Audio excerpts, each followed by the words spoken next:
Ayatul Kursi, recitation of Ayatul Kursi, results in the focus of Allah upon His servants.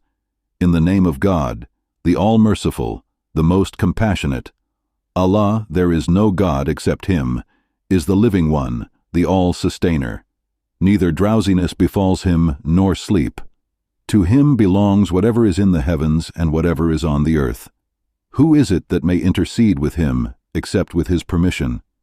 He knows what is before them and what is behind them, and they do not comprehend anything of His knowledge except what He wishes.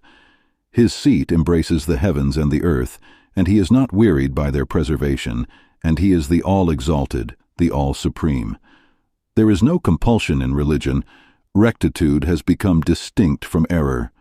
So one who disavows fake deities and has faith in Allah has held fast to the firmest handle for which there is no breaking, and Allah is all-hearing, all-knowing. Allah is the Wali of the faithful. He brings them out of darkness into light.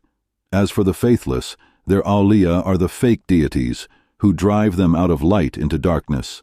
They shall be the inmates of the fire, and they will remain in it forever.